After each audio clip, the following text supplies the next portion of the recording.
Hello everyone, my name is April Sproule and I will be teaching the Japanese Boro Mending in Mind workshop. So I just wanted to share a couple of pre-workshop preparation tips with you that'll make things a lot easier when you're ready to start the class. So first off, I recommend using silk organza as a stabilizer. So we'll be hand piecing everything onto the stabilizer and stitching through it all. If you don't have any silk organza or you can't find any, then feel free to use a really thin piece of cotton or something else that will be really easy to stitch through. So let's go ahead and get started on our pre-workshop preparation. So first you need to prepare your background. And all you need to do is cut out a piece of silk organza or a very lightweight piece of cotton. This will be your leave-in stabilizer.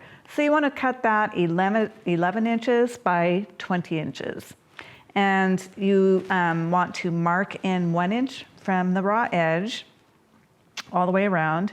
So the rectangle you have in the middle should be exactly 9 inches by 18 inches. And that's going to be your guideline for placement of your fabric when we start sewing everything on. So that's it for the background. But if you can just do that little bit, it'll save you a lot of time during class.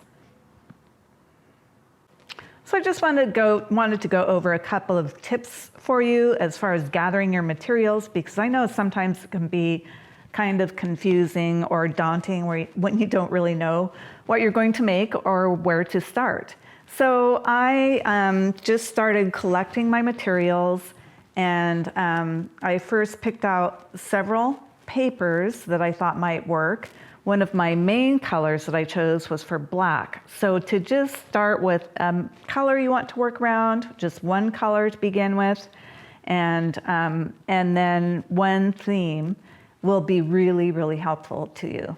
And you won't have to spend so much time during class figuring that out or thinking about it. So over here, I have some rice paper that I painted with sumi ink. That's the black. And then the light color is walnut ink. And then I have jelly plate printed papers.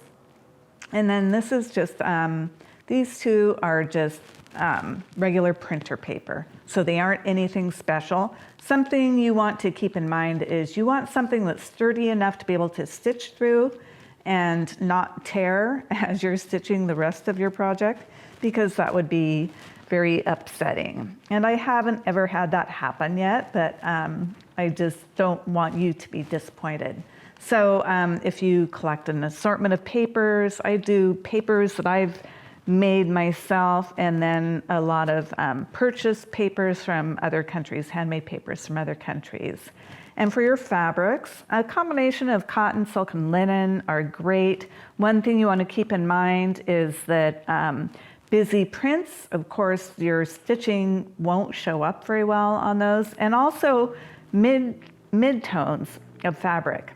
So you want to use more of a light and dark spectrum in your value of fabrics that you're choosing, because your stitching will show up more on that, but it's good to have neutrals in there too. So here for my fabrics, I have linen that I just put some sumi ink on and let it bleed into the fabric and then dried it quickly. And then here's a little sample of a block print I did many years ago. And then over here, I have some little pen and ink illustrations of mountains and little Japanese pagodas and trees. So it's fun to use all these bits and pieces from a long time ago and bring them into a current piece and the way I'm working now. So I hope you have a lot of fun going through your stash.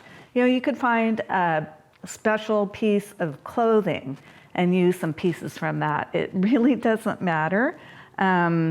Stripes work really well. Prints probably not so much, so be aware of, you know, how many prints you use in your piece. But the main thing is I want you to experiment in this workshop and have a lot of fun, because I've been enjoying it a lot, and I hope that you do too. So I will look forward to seeing you in class. Thank you.